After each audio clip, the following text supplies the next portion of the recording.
ایک وظیفہ ہے، بڑا زبردست وظیفہ ہے، جو اس عمل کو کرے گا نا اللہ تعالیٰ اس کو عجیب و غریب مال عطا فرمائیں گے، اور مالی اعتبار سے کبھی بھی وہ پریشان نہیں ہوگا، مالی اعتبار سے کبھی بھی پریشان نہیں ہوگا۔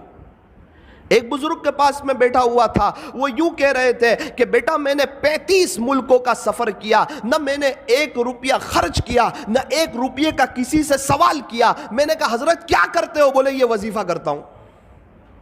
میں نے کہا اچھا۔ میری مدینہ منورہ میں پڑھائی چل رہی تھی، میرے شیخ نے جب میری پڑھائی ختم ہوئی تو ایک ڈائری لے کر آئے، قلم لے کر آئے، مجھے کہا بیٹا لکھ یہ وظیفہ۔ میں نے لکھ لیا، اور طے کر اس کو کبھی ناغہ نہیں کرے گا، اللہ مالی اعتبار سے کبھی بھی تجھے کسی کا محتاج نہیں کرے گا۔ میں نے لکھ لیا، حضرت نے لکھایا، میں نے لکھ لیا۔ پھر ایک بات کہی تھی کہ بیٹا یہ وظیفہ بڑا زبردست ہے، لیکن بے طلبوں کو مت بتانا، جس کے اندر طلب ہو اور جو اس کی قدردانی کرتے ہو اسی کو بتانا۔ پھر میں جب ہمارے یہاں آیا، کچھ لوگ میرے پاس آتے، مولانا ہم بڑے پریشان ہیں مالی اعتبار سے، حالات میں کوئی وظیفہ، تو الحمدللہ میں یہ وظیفہ بتا دیتا، اللہ تعالیٰ ان کو بہت نواز دیتے، عجیب و غریب نواز دیتے، اور عجیب و غریب اس پر تجربہ ہے، اور کئی اللہ والوں کو میں نے دیکھا وہ یہی وظیفہ پڑھتے ہیں۔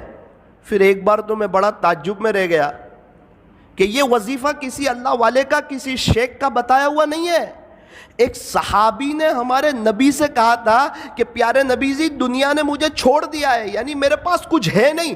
اس وقت ہمارے نبی نے یہ وظیفہ دیا تھا، اور یوں کہا تھا کہ آپ فرشتوں والی تسبیح کیوں نہیں پڑھتے، اور یہ بتایا تھا تسبیح سبحان اللہ و بحمدہ، سبحان اللہ العظیم و بحمدہ استغفر اللہ، اللہ اکبر کبیرہ، سبحان اللہ و بحمدہ، سبحان اللہ العظیم و بحمدہ استغفر اللہ۔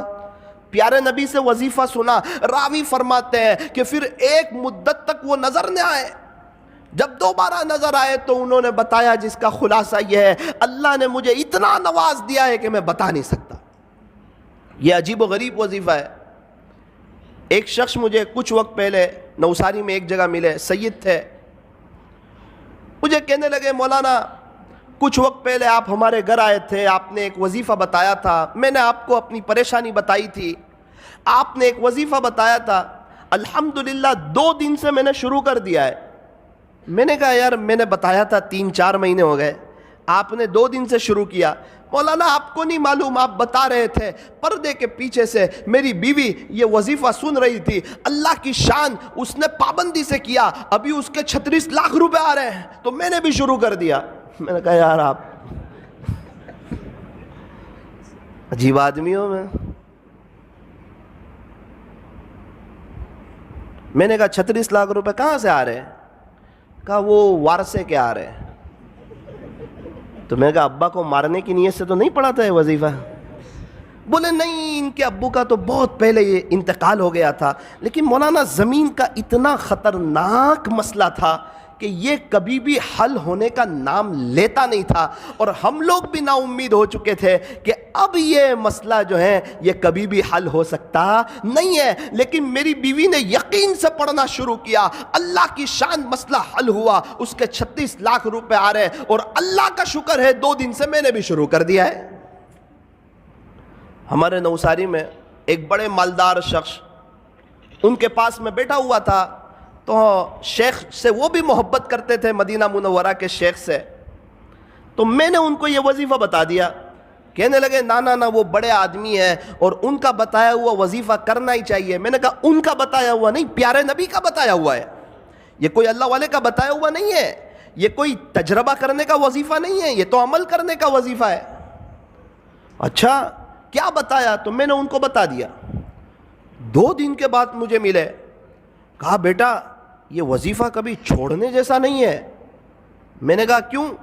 بولے بیٹا پیسہ تو بہت ہے، سب جگہ روکا ہوا ہے، ابھی میں حالات میں تھا کچھ وقت سے، پیسے کے بارے میں ہاتھ میں پیسہ نہیں تھا، زمینیں جائیداد پراپرٹی بہت، ہاتھ میں پیسہ نہیں، تو میرا بڑا بیٹا میرے پاس آیا اور یوں کہنے لگا ابا بہت پہلے آپ کے 70,000 روپے میرے پاس تھے، وہ ابھی آپ لے لو 70,000۔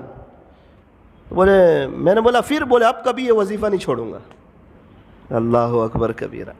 اور شیخ خود فرماتے تھے میں نے جس کو بھی بتایا، جس نے بھی یقین سے پڑھا بیٹا آج سب کروڑ پتی ہے، اور جس نے بغیر یقین کے پڑھا وہ جہاں تھے آج وہاں کے وہیں ہیں۔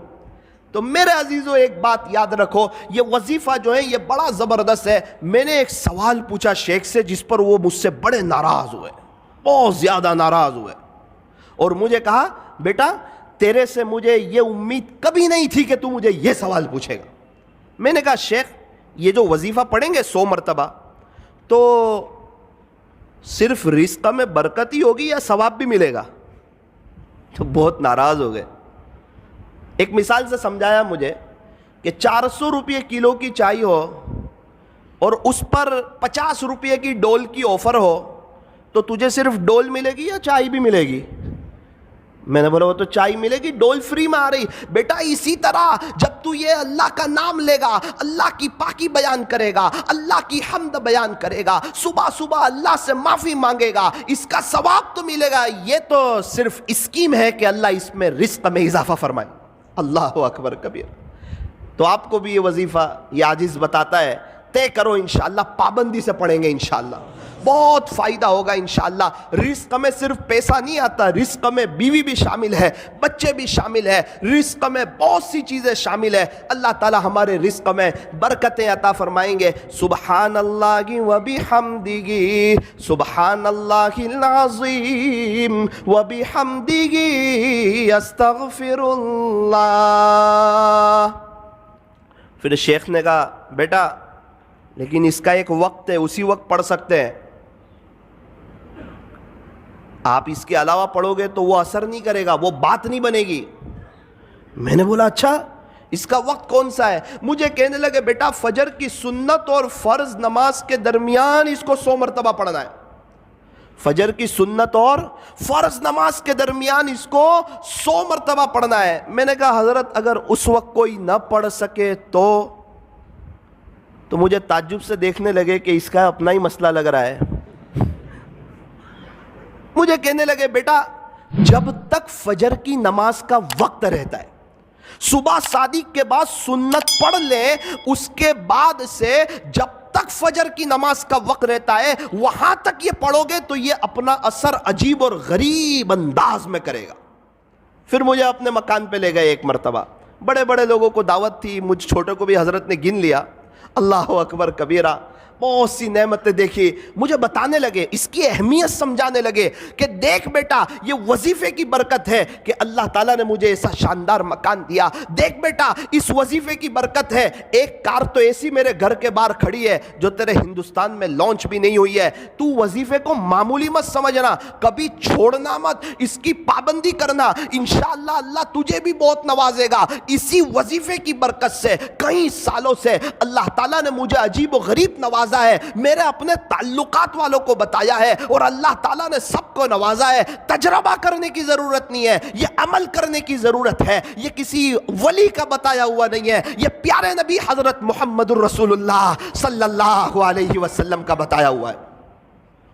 میں نے حضرت کے ساتھ دبئی کا سفر کیا، حضرت تو 5 اسٹار ہوٹل میں ان کے ساتھ ٹھہرنا ہوا، کیا شکریہ ادا کر رہے ہیں، الحمدللہ الحمدللہ الحمدللہ، کھانا کھا رہے ہیں شکریہ ادا کر رہے ہیں، شیپ میں بیٹھے ہوئے شکریہ ادا کر رہے ہیں، اللہ کی نعمتوں پر شکر شکر شکر۔ میں نے حضرت کے گھر دیکھا، الحمدللہ الحمدللہ، کھجورے کھا رہے ہیں الحمدللہ، قہوہ پی رہے ہیں الحمدللہ، اور ان کو چکن وغیرہ تو جلدی سمجھ نہیں آتی، ان کو تو مٹن وغیرہ چاہیے۔ تو خلاصہ یہ ہے جو بھی کھا رہے ہیں اس پر اللہ کا شکریہ ادا کر رہے ہیں۔ مجھے وہ بزرگ والی بات یاد آئی کہ واقعتاً اللہ نے ان کو نوازا ہے اور یہ شکر کر کے اللہ تک پہنچ رہے ہیں۔